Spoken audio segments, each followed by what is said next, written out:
about to go down.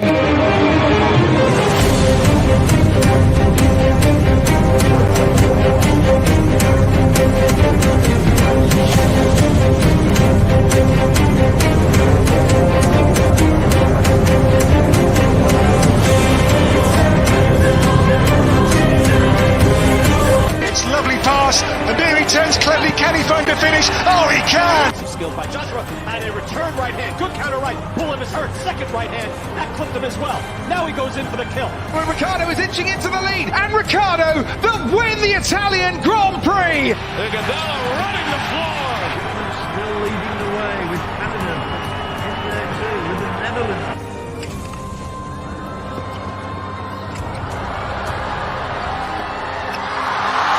Musa makes it 4 goals in 2 World Cup matches. The Monaco Grand Prix! Ricciardo triumphant in Monza. Through Bowden Barrett and an early touch and an excellent. Sports Orbit. We make the world go round. Hello out there and welcome to Sports Orbit. Like they say, thank God it's Friday. My name is Afa Acho, and once again, Fidelis makes a return once again. Good afternoon, Fidelis, Sports fans. welcome to Sports Orbit. Thank you, Alpha. It's really nice to be on the show today. Oh. As usual, the return king. Yeah. I'm back again. All right. On this episode of Sports Orbit, as always, we have a loaded package for you. Of course, we have the NPFL and plenty of news coming out from the camp of the NFF and also the Super Eagles. Last of that ill-fated clash between Nigeria and Ghana has not been heard, as a lot of stories are still emanating from there. Also, we'll give you a preview of tomorrow's EPL matches. Tomorrow is going to be fireworks at the Etihad as Liverpool will be up against Manchester City in that one. But first, we'll begin from the home front, straight from the NPFL, where Rivers United has extended their unbeaten streak to 10 matches with that win over Lobi Stars yesterday out there in Port Harcourt. Rivers United continued their streak in the league, recording a lone goal victory over Lobi Stars. Lobi Stars, who are adjusting to life under Baba Ganaru's leadership, could not replicate their last weekend's outstanding performance against the league leaders. So, as it stands now, Rivers United all season have just lost one match, and after they lost that match, they've gone straight 10 games now unbeaten, and yesterday secured another 1-0 victory over Lobi Stars. Rivers United are currently on top of the NPFL table, and the way it's looking so far, though it's still early to call, but Rivers United might just be making a strong case to become champions at the end of this season. Surely, we didn't quite expect them to have such an outstanding run so far in the season. And even though it's still very tight, the table is still very tight. I think they are just 2 points on top of the table. Yeah, above Plateau United. Yeah, Plateau United. They are at 40. They have 44 points, while Rivers have 46. So that's just 2 points difference between them and the number 2 team. The second team on the table. But then if they can continue like this, there is no doubt they will win the game. They will win the league at the end. Going 10 games without a loss is quite a good record for them to hold. And we just hope they continue like that. Yeah, especially in the Nigerian league where it's very difficult. So 10 games, it means both going away, both at home, they haven't been able to do that. And in Nigerian league, a lot of there is this belief that once you are home, you are bound to win. Yeah, exactly. The least you can get is a draw. But then going home away, and getting 10 games unbeaten is a very good one. Yeah, absolutely. Anyway, here's the league table. I mean, clearly Rivers United on 46 points after 21 matches. Plateau United closely behind at second place with 44 points, while Enugu Rangers, who are in third position, have 37 points. And Remo Stars, who at the beginning of the season, who led for a long time, are now 35 points in fourth position, while Kora United 34 points. Then Sunshine Stars in 6th position, Wicked Sorry 7. Eyimba with that defeat on Wednesday slipped to number 8, while champions Aqua United are number 9, and of course Nasarawa United make up the top 10 as it stands right now. So looking at this table, Fidelis, do you think Rivers United have what it takes to go all the way and clinch the title? Not forgetting that Plateau United too have also been doing a great job all season also. Um, kudos to them for coming thus far, but then it's a competition, and as you can see on the table, the gap is not so much. Yeah.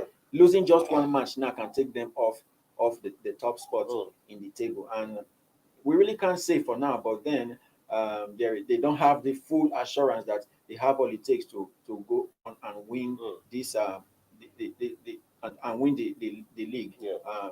Considering the pace at which the other teams are, following them from behind. So I don't think they really have that assurance as of now. But then all they have to do is to make sure they win the rest of their games. If they win the rest of their games, then they will definitely go home with the title. But for now, I think we just have to follow them as they go. Yeah, completely. Of course, other games that decided yesterday also saw Plateau United, who are in 2nd position, return to winning ways as they defeated Niger Tornadoes 1-0 in Jos. And of course, Wicked Tories also won Sunshine Stars of Korea with a 1-0 victory, also in Bauchi. Away from that now to the NFF, like we said, the board of the Nigerian Football Federation are divided over the appointment of a new Super Eagles coach.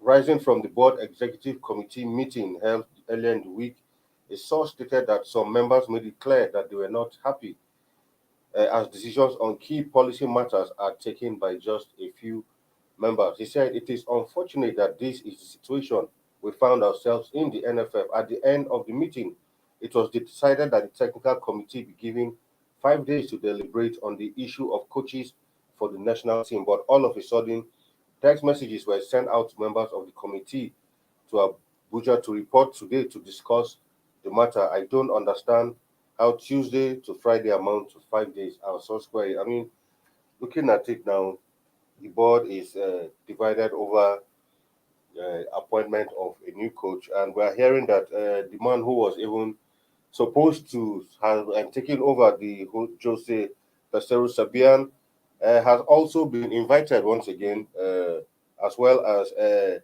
Laden Krasik of Serbia and Antonio Conceição de Silva, also from Portugal. So far, these are the names we rumored to have been hearing that may likely take over the job of the Super Eagles. But the board doesn't seem to be in agreement over who exactly should be in charge of the Eagles moving forward.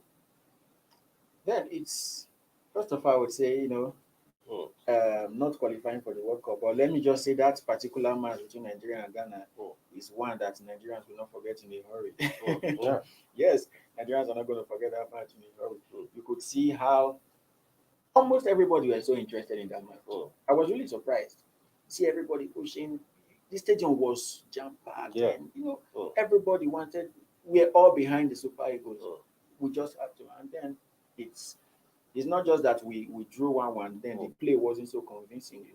That's a match we're not going to forget in a hurry. But then talking about the NFF, first of all, I think I would have been more surprised if there were no drama at this time following Nigeria's exit or failure to qualify for the World Cup. I would have been more surprised if there were no drama. So now that there is drama, I'm not so surprised. But then, talking about the choice of who would be the next Super Eagles coach, it's quite unfortunate that now we've given the local coaches or our own indigenous coaches an opportunity to lead the team, But and then they failed. it ended in a disappointment. I think the only option now is to go for a foreign coach. You could see after that match, a lot of if you follow the reactions on social media, you could see a lot of persons they're saying that, oh, we have to call back Janet Rowe and and apologize to him, because a lot of people were like, but even though we know under Janet Rowe, the Super Eagles team they weren't playing so well, but then I think we would have played more convincingly under Janet Rowe, and even have qualified. If Janet Rowe was still our coach. So a lot of people were like, okay, let's just call him back and apologize to him for all the insults, all the drama at which we pushed him out of the seat. But then the only option now is to pick a Super Eagles. Another thing is a foreign coach. Another thing now is, are these coaches we have on lined up now, are they qualified to really coach? We even say, are they the best we can find? Are they the best options we can get? Foreign coach. You understand? If we must go for a foreign coach, then let's go for someone standard, that has the record to lead a team like Super Eagles. Exactly. You understand? Then at least if he comes and fails to qualify, we can drag him with all confidence, like, oh, he performed below standard. Not bringing in a coach that has no record, and then you want him to create a record for Super Eagles. It doesn't make too much sense. So if they are bringing in a foreign coach, I really don't see any. Personally, in my own opinion, I really don't see any coach qualified from all they have in the list now. I really don't see anyone qualified that we can really say, oh, this coach is fully qualified to coach the Super Eagles. Because as it stands now, even the Super Eagles, even though they don't really have much records, they have more records than the coaches they are even bringing in now to come and coach them. So I think they need to add more names to the names they already have. Yeah, I think so too, because if we are going to get a foreign coach, I think it should be a top class coach. Because these names that we've been hearing banding around, I really don't know what they've achieved when it comes to coaching to coach a team like the Super Eagles. And we're still on talking about coaching and the Super Eagles. Next is that we heard that Guavon and his technical crew, they did not know when Ghana switched to a back five until a player had to inform them. A backroom staff of the national team revealed how inept the technical crew of the team was during the course of the 1-1 draw against Ghana right here in Abuja. The staff who crave anonymity said the crew were actually tactically and technically out of their depth at the time. You could imagine that a game was going on at the start of the second half. The Ghanaians switched to a back five, but from what we heard was that the technical crew at Guahu and his people were not aware of it. A player had to actually go to the bench to inform them that, look, these guys have changed formation. I mean, and from what the source said that if they were aware of that, they shouldn't have introduced Sheikh Abdullahi for Frank Onyeka if they are aware that the Ghanaians. But I mean, come on, it's very surprising that you are playing against a team switches formation, and you are not aware. A player had to inform you that, look, these guys have switched formation. For me, for something like this to come up, I'm not really surprised. Because looking at that game, even right from the first leg, why the Super Eagles went to Ghana to play the first leg, down to the Ghanaians coming to Nigeria for the second leg, you could see the Super Eagles could really have no working strategy to win the match. There was no strategy. The first leg, it was just at some point, it was just, let's just play anything, and even if it's a draw, we could get let's just get a draw and leave. So I'm not so surprised if something like this is coming up, that the Ghanaians switched to 5 defense on the Super Eagles crew. I'm not so surprised about that, because we really had no working strategy in that match. So I see they just lost focus. Completely. I mean, like we said clearly, I mean, people who have made cases for local coaches, but clearly local coaches were given this job even before the Nations Cup. But we all saw how it turned out to be. We played three good games, and on the fourth game, when we met a better tactically organized side, and we couldn't match up, they still gave Eguavon the chance to still go ahead with the playoffs. But clearly, we could now see that. You see, when it comes to this thing, sometimes it's not about saying you must have a local coach or this. Are they qualified? Can they do the job? But these are the questions we'll keep on asking. Anyway, away from that now to, but still on Spike, where Victor Osimhen has actually criticized, he responded to Ikpeba's criticism of him attempting a bicycle kick in that match against Ghana. According to Victor Ikpeba, he said when that ball came that Osimhen would have maybe controlled the ball or something, but he wanted to go for the spectacular, and that's why he missed the ball. But Osimhen reacted and said, well, that is none of his business that he's going to keep doing his bicycle kick. When I saw that reply from Osimhen, I was surprised. Like, even assist at Oshala, even still had to comment under under Osimhen's post, But then, in football sometimes you just try some odd things and it works out fine. Yeah. You understand? And sometimes you think it will work out, but then it doesn't go as planned. That's just that's just the case there. Had it been the bicycle kick went in, everyone would have been like, wow, it's a classic goal from Osimhen. How did he come up with that? But then it didn't work out as planned. That's just it. So I think there's no need for criticism. There's no need for criticism. But then that of Victor, I think he spoke out of experience, out of Nigerians are just waiting to win this match. Why, instead of trying to go for the classic way, why not just try and get the goal? The goal is what we need, you understand? Absolutely. But then it's just part of football, you understand? It happens. So there's really no need for the criticism coming from them. And I think Osimhen, even though what Ikpeba said doesn't really go well with him, I think he should try and also respect what Ikpeba has. Whether I like it or not, Ikpeba is a legend. Sure. Of course, Osimhen is just coming up. He hasn't achieved half of what Ikpeba has achieved for the country and even at club level. So sometimes this kind of comment coming from a legend, sometimes it's better to just maybe ignore or instead of responding that manner. Anyway, we still have a lot in store for you, but at this point, we'll go for a short break. When we come back, Sport Orbit continues. Don't go.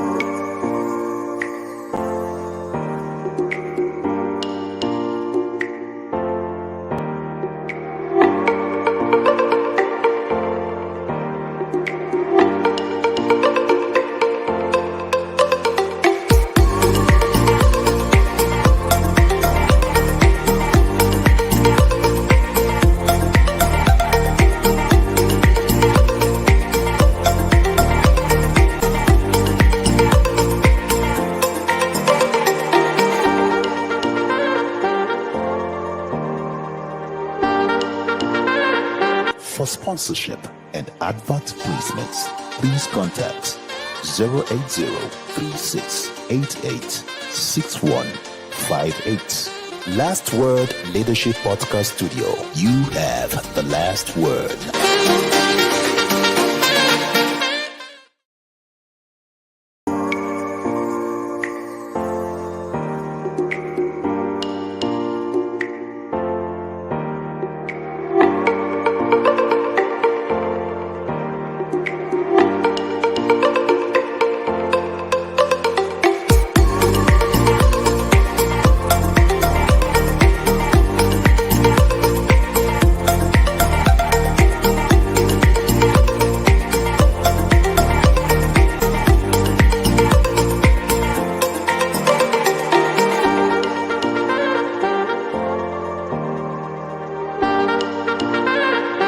For sponsorship and advert placements, please contact 080-3688-6158. Last Word Leadership Podcast Studio. You have the last word.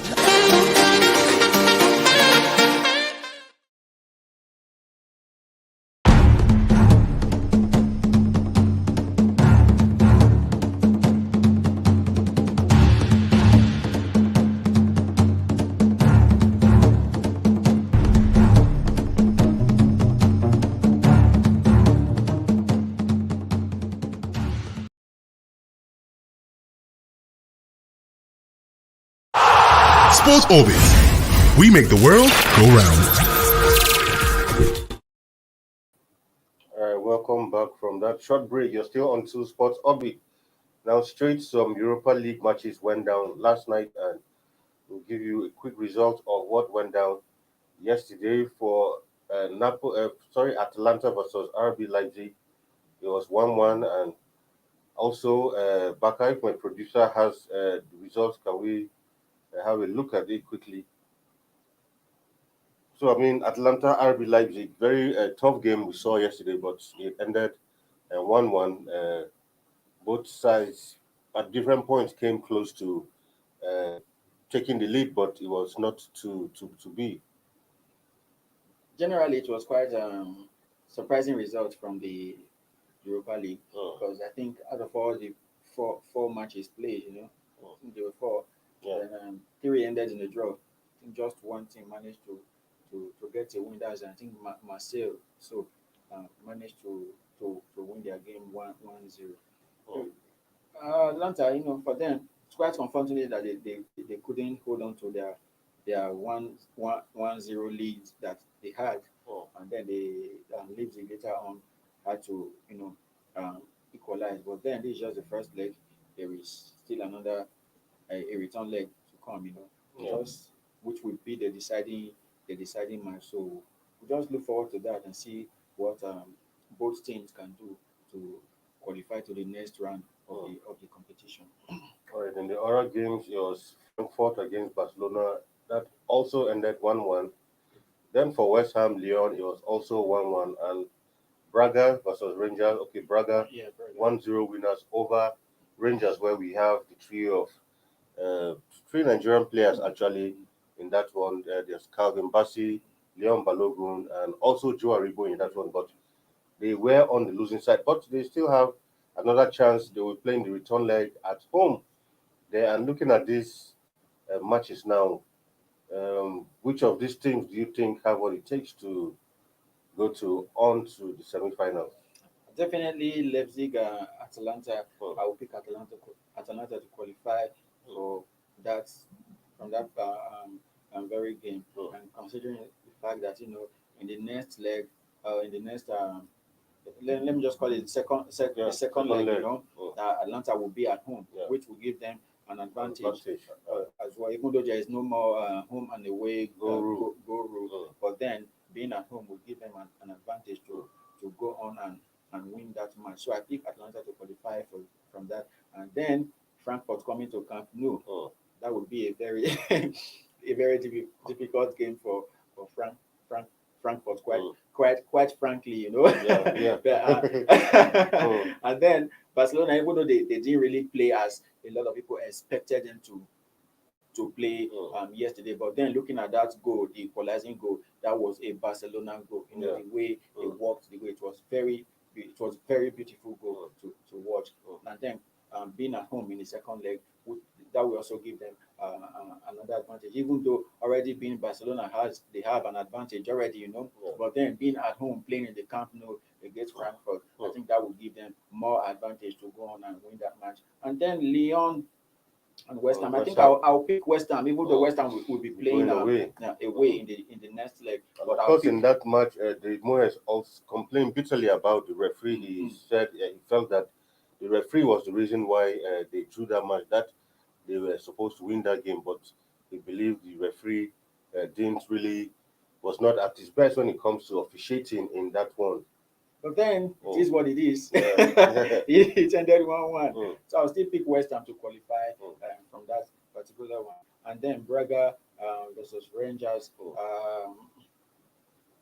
Even though we have 3 Nigerians, but the return leg Rangers will be at home, and in the return leg Rangers will be at home. But then can they overturn the 1-0 deficit and later on go on to win it? Let's just wait till then and see how it goes. All right. We'll keep an eye on those ones. All the return leg will come up next week, and trust us to give you the results as they pan out. Away from that, now to a bit of some transfer news where a report suggests that Inter Milan are likely to renew their bid for their former striker Romelu Lukaku. Recall that the Belgium forward signed to Chelsea actually from Inter Milan, but as not the expectations he had and Chelsea also had for him while he was coming back. Simply, he has been a flop. I mean, so to speak, because all season he has scored just 5 goals. But that's the truth of the matter, Yes. When he was coming back, there was so much hype around it. Even for in the Premier League, it was like, okay, this guy is coming back to, and he too was very excited. I mean, for him, he felt he had unfinished business at Chelsea, so he needed to come back to Stamford Bridge. But so far, things haven't gone quite as well as he had expected. In fact, most times these days, he even starts from the bench. Seeing enough of even game time has become a problem completely. Even his problem worsened after that interview. Yeah. After that interview, which sparked up a feud with Tuchel, Yeah. Now, since after then, even though Tuchel came out to defend him and he apologized and all that, I think that even later worsened his challenges in Chelsea. So I think for him leaving Chelsea, going back to Lukaku, going back to Inter, that would be a better move for him because Inter they believe in him, But supposing he goes back and he doesn't replicate the kind of form that he was at Inter. But then going back to Inter, they wouldn't expect him to just come back and replicate the form with which he left Inter. No, and he's not getting any younger. You understand? Yeah. So he's gradually going into his let me just call it his retiring days in football. You understand? Yeah. So you don't expect a player to be increasing in performance while his age is also increasing. No, there is a little bit of diminishing in a performance. So I think they should as well expect that. And even though they're also saying that going back, leaving Chelsea, going back to Inter, his fee will also drop. You understand? So they believe that he's not coming back with the full force at which he left Inter, but then they still have the confidence that he has the capacity to still score goals. So that's the reason why they are taking him back.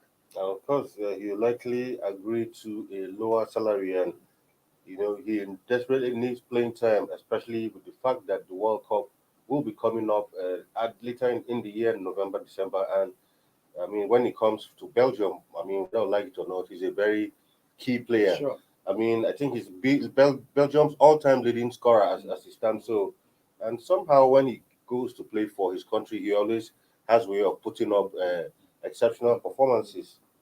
And away from that, down to the EPL fixtures for the weekend.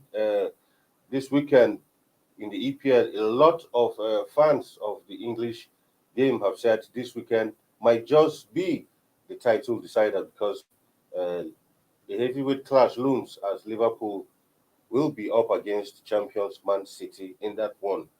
If we have the fixtures producer, can we quickly look at them? But looking at that clash, because clearly that's the biggest game of the week. Looking at this game, I mean, 1 point separate the two sides. Man City are on top, Liverpool closely behind second with 1 point separating them. But for Klopp has said, well, for him, he doesn't think this is the match that will decide the champions. But I think that's him just trying to play some mind games because anybody who emerges in this game will likely go on to win the league, most likely, except an upset happens along the way. You have just 38 matches to play in the competition, and then they already passed half of it.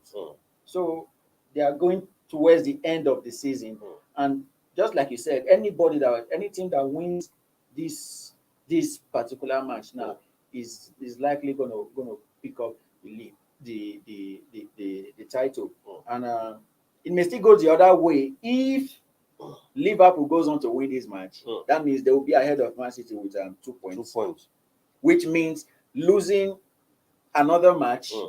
Man City can still overtake them. If even drawing, if they draw. Yeah, they so draw. for me, I Because really on don't goal think this difference, might be a title decider, really, because the point difference is still close. I mean, this is the EPL. it depends on the side that wins. Yeah, exactly. But even at that, I mean, you still, after this match, you'll still be 7 games to go. Yes. 7 games is still a lot of games. 7 games. And who says one of these sides will not still stump loose or have like 2 or 3 draws along the way? What's the guarantee that you win all the remaining 7 games? You know, sometimes you look at the way these things go. When you are drawing towards the end of the season, the teams that are at the top of the table, they just find a way to not lose matches that that frequent. I don't know if you understand. Sure, and especially when it has to do with Manchester City. You know, when they are at the top of the table and the end of towards the end of the competition, then they hardly lose any match. And then if they go on to win this particular match now, that means they will be ahead of Liverpool with 4 points. So even if they still lose another match out of the remaining 7, let's just say they go on to lose one more match. Even if they lose one more,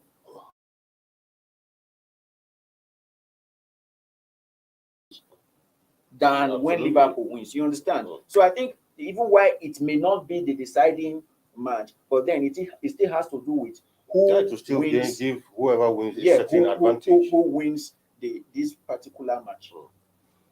All right, we'll keep an eye on that one.